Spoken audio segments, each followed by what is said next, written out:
Welcome to a journey shrouded in mystery, a tale of intrigue and obsession that has captivated treasure hunters for centuries. Today, we delve deep into the heart of the Oak Island mystery, where buried secrets and elusive treasures await discovery. Our story begins on a small island off the coast of Nova Scotia, Canada. Known as Oak Island, this unassuming patch of land holds within its soil a mystery that has baffled explorers, historians, and engineers alike.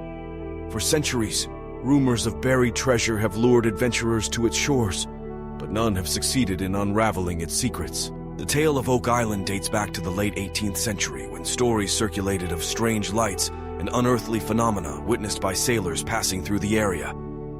But it wasn't until 1795 that the mystery truly began, when a young boy named Daniel McGinnis stumbled upon a peculiar depression in the ground.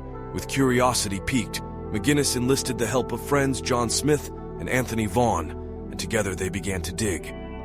As they excavated deeper, they encountered layers of logs and coconut fiber, hinting at something deliberately concealed beneath the surface. Their efforts were met with frustration as flooding tunnels thwarted their progress, leading many to believe that a sophisticated booby trap protected whatever lay hidden below.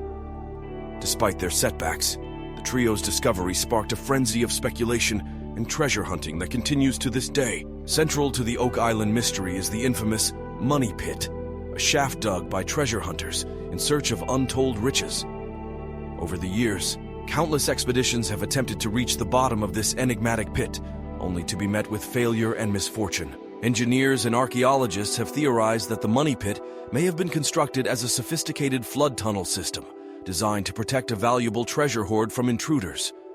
However, the exact nature of what treasures lie at the bottom remains a subject of debate and speculation. A curse on the treasure is said to have originated more than a century ago, and states that 7 men will die in the search for the treasure before it is found. Around 1802, the Outtro company sailed from central Nova Scotia to Oak Island, believing they could recover hidden treasure. They dug a pit to about 90 feet, finding layers of logs every 10 feet, and various materials like charcoal, putty, and coconut fiber. However, the pit mysteriously flooded with 60 feet of water, halting their efforts. A later company, dubbed the Outtro Company, formed in 1849 and re-excavated the pit to 86 feet, only to encounter flooding again. They then drilled bore holes into the original shaft, finding a spruce platform at 98 feet, followed by layers of oak, metal pieces, another spruce layer, and clay. Metal and other items were brought to the surface. The Outtro Company dug another shaft 109 feet deep and attempted to intersect the treasure with a tunnel. However, seawater flooded this shaft, leading to the assumption that the water was connected to the sea. The company then shifted its focus to excavating Smith's Cove, where they discovered a flood tunnel system. During the excavation of a final shaft 118 feet deep, the bottom of the original shaft collapsed, leading to speculation that the treasure had fallen into a deep void, causing the new shaft to flood as well. Eventually, the Outtro Company ran out of funds in 1851 and dissolved. The first published account of the Oak Island treasure hunt appeared in 1857, with a more detailed account following in 1861, expressing skepticism about the treasure's existence. In 1862, Anthony Vaughan's memories of the Outtro and Outtro Company's activities were documented, mentioning the mysterious stone and the auger hitting wooden platforms and metal pieces. Subsequent accounts based on these reports were published in various newspapers and a book in 1895. In 1861, the Oak Island Association re-excavated the original pit to a depth of 88 feet and dug 2 more shafts. One missed its target, while the other intersected the original shaft at roughly 105 feet, filling both shafts with water. A platform in the original shaft collapsed to a lower level, taking 2 other platforms and any potential treasure with it, along with an estimated 10,000 board feet of lumber. In 1862, another shaft, 107 feet deep, was dug parallel to the original shaft, allowing water to be pumped out to a depth of 103 feet. Tools from previous excavations were recovered, but the pumps could not keep up with the floodwater. Attempts to shut off alleged flood tunnels at Smith's Cove failed due to the tide. A final attempt in 1864 to intersect the Money Pit resulted in more alleged flood tunnels being breached, and the original shaft was deemed unsafe by mining engineers, leading to the company's abandonment of their efforts. In 1866, the Oak Island Eldorado Company, or the Halifax Company, was formed. They explored existing shafts, bore holes and tunnels, but found nothing of interest and gave up their search in 1867. In 1896, an unknown group arrived with steam pumps and boring equipment.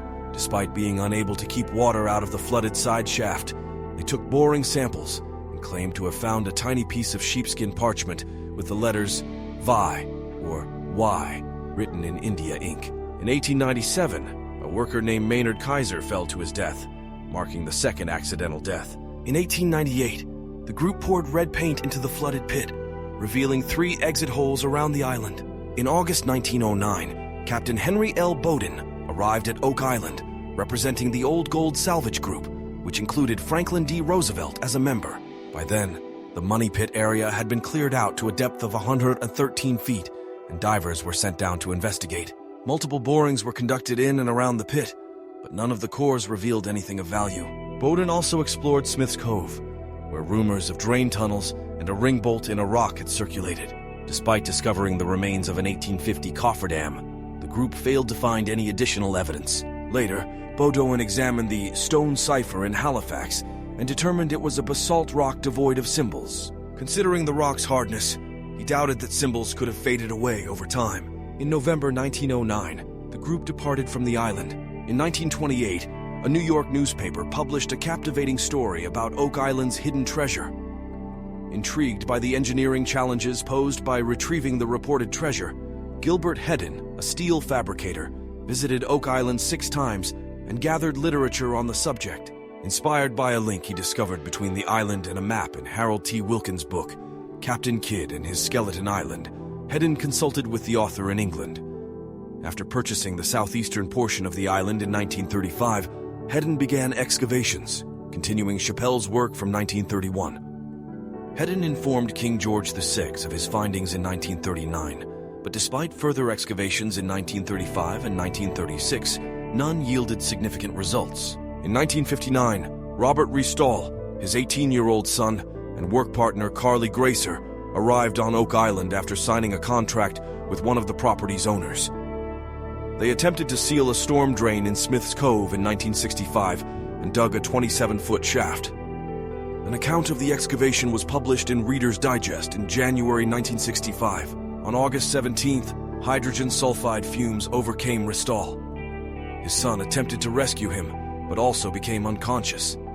Cyril Hiltz, Andy DeMont, and Grazer tried to save the 2 men, but Restall, his son, Grazer, and Hiltz all perished. Later that year, Robert Dunfield leased portions of the island and utilized a 70-ton digging crane with a clam bucket to enlarge the pit area to 134 feet deep and 100 feet wide. To transport the crane to the island, a causeway was constructed from the island's western end to Crandall's Point on the mainland, a distance of 200 meters. This causeway still exists. Dunfield's lease expired in August 1966. In 1967, Daniel C. Blankenship, David Tobias, Robert Dunfield, and Fred Nolan formed a syndicate to explore Oak Island. 2 years later, Blankenship and Tobias purchased most of the island and formed Triton Alliance. Triton excavated a 235-foot shaft, known as Borehole 10X. However, cameras lowered into the shaft captured unclear images of possible chests, human remains, and tools. The shaft later collapsed, and the excavation was abandoned due to a lack of funding and legal battles between the Triton partners. In 2016, divers found no artifacts at the bottom of Borehole 10X. In 2005, a portion of the island went up for sale for $7 million. The Oak Island Tourism Society hoped that the government of Canada would purchase the island, but a group of American drillers did so instead. In 1983, Triton Alliance sued Frederick Nolan over the ownership of several lots on the island. Nolan's ownership was confirmed, but he was ordered to pay damages for interfering with Triton's business. On appeal, Triton lost again, and Nolan's damages were reduced. In the 1990s, further exploration stalled due to legal battles between the Triton partners and a lack of financing. In June 1996, Robert S. Young, a resident of Upper Tantalon, Nova Scotia, bought 4 acres of the island known as Lot 5 from Fred Nolan. Notably, this property constitutes the only remaining untouched land on Oak Island. Young, who passed away on October 28, 2020, left his estate to take possession of the land. His website provides documentation of his discoveries, including a silver 1781 Spanish half-reel. In April 2006, Michigan brothers Rick and Marty Lagina acquired 50% of Oak Island Tours from David Tobias, with the remaining portion owned by Blankenship. The Michigan Group, including Center Road Developments, Alan Kostrewa, and Brian Erbach, had earlier purchased Lot 25 for $230,000. Their aim was to resume operations on Oak Island in search of buried treasure and unraveling the island's mysteries. In July 2010, Blankenship and the stakeholders announced on their website the granting of a treasure trove license by the Nova Scotia Department of Natural Resources and Department of Tourism, Culture and Heritage, enabling them to continue activities until December 31, 2010. However, after December 2010, the license was revoked and replaced with the Oak Island Treasure Act. Effective January 1, 2011, the act allowed continued treasure hunting under a license from the Minister of Natural Resources. These exploration efforts by the Lagina brothers have been featured in the reality television series The Curse of Oak Island, airing on History since 2014. Various theories exist regarding the origin of the pit on Oak Island. One of the earliest suggests that the pit holds treasure buried by Captain Kidd, possibly in collaboration with Henry Avery. Another theory involves Edward Teach, also known as Blackbeard, who claimed to have hidden his treasure where only he and Satan could find it. William S. Crooker proposed that the money pit may have been created by Templars, Masons, or Incas seeking to conceal their wealth from European persecutors or Spanish conquistadors. However, Crooker believed it more likely that British engineers and sailors dug the pit to store loot acquired during the British invasion of Cuba in the 7 Years' War, with an estimated value of about 1 million British pounds. Other possible explanations include the pit being excavated by Spanish sailors to hold treasure from a wrecked galleon, or by British troops stationed on Oak Island during the American Revolution. John Godwin theorized that the pit was dug by French army engineers to hide the treasury of the fortress of Louisbourg after the British captured the fortress during the 7 Years' War, given the apparent size and complexity of the pit. According to Mark Finnan's Oak Island Secrets, Oak Island features numerous Masonic markings, and the shaft, along with its enigmatic contents, appears to mimic aspects of a Masonic initiation rite involving a hidden vault containing a sacred treasure. Joe Nickel draws parallels between Oak Island accounts, the secret vault allegory in York Rite Freemasonry, and Barbados's Chase Vault. Dennis King, a Freemason, analyzes the Masonic elements of the Oak Island legend in his article, The Oak Island Legend, The Masonic Angle. Stephen Sora theorized that the pit could have been excavated by exiled Knights Templar and might hold the Holy Grail or the Ark of the Covenant. To this day, Oak Island has not revealed its secrets buried below. Will it ever, or will it forever hold its secrets so close yet so far? Our journey through history's most captivating mysteries continues. In the meantime, remember that the truth is out there, waiting to be uncovered. Share your thoughts on what you believe lies at the bottom of the money pit by commenting below. Perhaps the answers lie not in grand solutions, but in the haunting echoes of the unknown. For the truth, curiosity never rests.